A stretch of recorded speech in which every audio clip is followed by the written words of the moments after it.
to get there and did it. So I guess what I'm trying to tell you is that the reservation is there's some concern that is everything that I've done to date going to be superseded now and of non-value because I've jumped into this new career that I can't necessarily foresee the outcome of it. I mean, one, because I don't obviously understand what the product is or what the training is or, what the requirements are for it. But, it's kind of a rude awakening when you find out that you've spent 15 years doing something that, that potentially hasn't had much value and could change within the course of, 4 months. So. All right. Well, I'm going to bring up an analogy that you're going to love because you're a female. Okay. Uh-oh. Okay. I'm going to pretend that you are like with your husband and you're driving down the street and you have this feeling that you're going the wrong way for a long time. So the question is how far do you go down the wrong path before you turn around? Funny you bring that up. I do that quite frequently. I went to take my husband out for his birthday dinner, and I drove. He fell asleep in the car, and 10 minutes before our reservations were supposed to be ready, I realized I'm on the wrong freeway. So that rings true as far as than you realize. But you're right. I do see what you're saying. I mean, the more time I spend down this career that does or doesn't help me realize what it is I'm trying to realize, that's less time I have to dedicate in the future. So does it? In other words, that's kind of like at some point we're going to have to get to that decision point. Right. Does it give you your dreams and goals? Right. Does it? No, it doesn't. Okay. I mean, it satisfies the the requirements of today. It pays the bills. It it allows me money in my pocket and savings. But beyond that, we do okay. We're not hurting for anything, but it still doesn't, allow us to go beyond that. So I'm interested in what you have to say. I genuinely am, but there's just this inherent trepidation, that's all. And it's okay. Yeah. And I welcome it, and I don't discourage it at all. And please, every single time you have any of that skepticism or trepidation, anything at all, bring it up. Because everyone has fear of the unknown. So I think that's, in its truest form, that's all it really is. That is all there is to fear. Yeah. Because once you look at the thing, it's never as scary. True. It's true. Well, plus you transcend to, you start to understand what it is, and so the unknown factors aren't there any longer either, so. In other words, I was forever afraid of the people who lived under my bed as a kid. Yeah. It was sharks for me, but yeah. And once my mom made me clean under the bed about 4 times, I realized there's nobody there. Right. But I lived with fear, leaping off my bed and almost reaching the bathroom from jumping from my bed so that they couldn't reach and grab my feet. Yeah. Okay, so if it's okay with you, I'd like to tell you a little bit about the company. And in other words, I'm assuming here, and I don't want to assume without you following along with me, but I'm assuming that you have at least enough interest in terms of the industry itself, provided that we do it in a professional way and provided that I supply you with very effective training. That I'm assuming that you are satisfied to that point, and then the next would be for us to take a look at the company itself. Yeah. And the products that are going to have to be, products that you approve of and desire, and and feel as though that other people should also have it. Yeah, because I don't think I'd be a real good salesman in encyclopedias. I can access it on the internet now if there's not really a value that's behind it. But if it's other stuff that relates to more along the lines of what I do, I mean, I could probably get behind the product. So, yeah, I'd be interested. Good. So there's a website that I want you to take a look at. Okay. If you want to write this down. I can do that. It is, sound like a plan? Sounds like a plan. All right. So thank you so much for all that you've shared with me in terms of, some of these things are personal and I appreciate it, but we will, we'll march on from here. Sounds good. All right, Tish. Thanks so much. You bet. Okay. All right. This next call is with Ruth.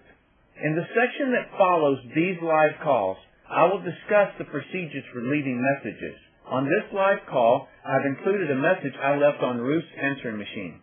Then she called me back. So the call will pick up shortly after I answered the phone. Ruth's call went very well. Remember, she was the lady who, as soon as we got on the phone, she immediately opened up and started telling me what she was looking for in a business. What I want you to hear in these live calls is how I make the transition from Brilliant Compensation to my company. What you won't hear is anything specific to my company.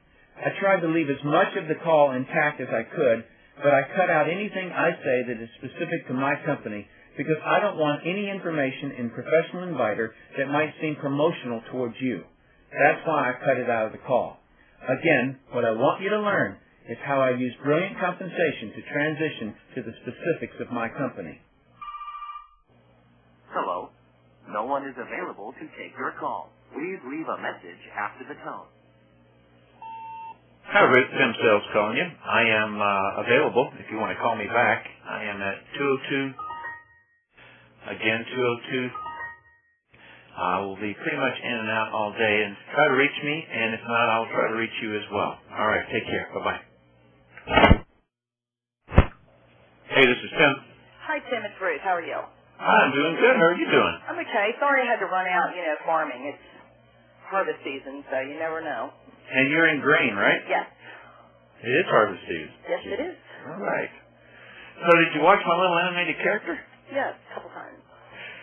So what did you think of Brilliant Compensation? Thought it had all the earmarks for success.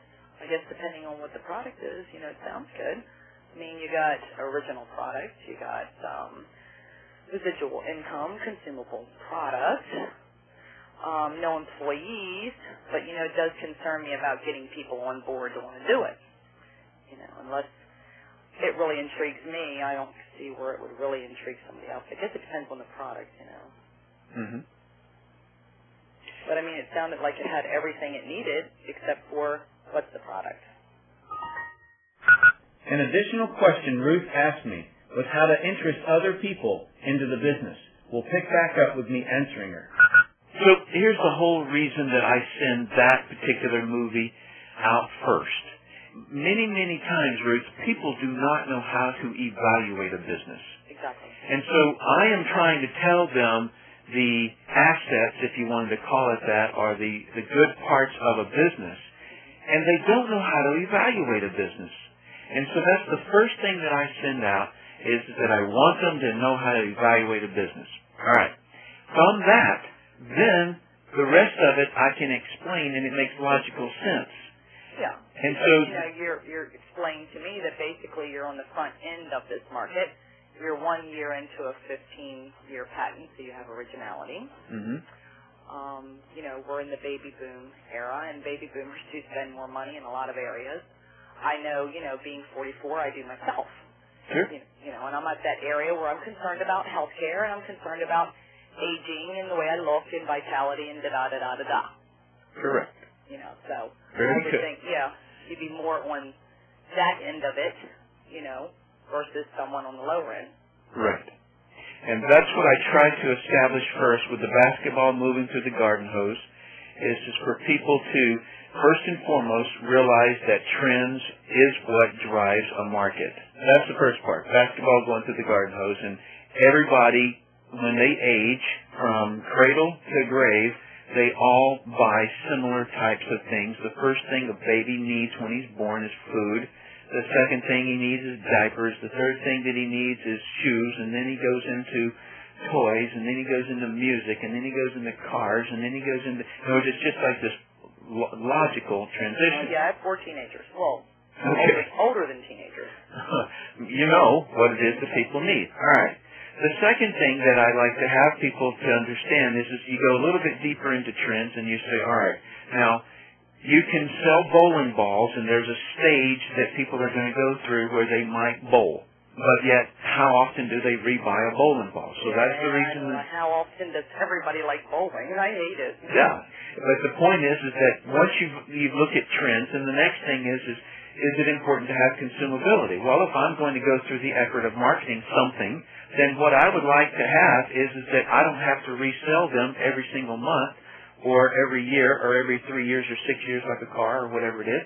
So I like to do it one time and then have repeat business. Exactly. That's where that part is. And then I move forward with bringing in the logic of you can hire employees, and that is normally where a business person comes in. They'll try to do it all themselves, and then they say, I can't. And then the next step that they try to do is they say, I want to hire employees because I can't do it all. And then as soon as you hire employees and you train them correctly, if they have any entrepreneurial spirit, they're going to turn right around and take your business from you.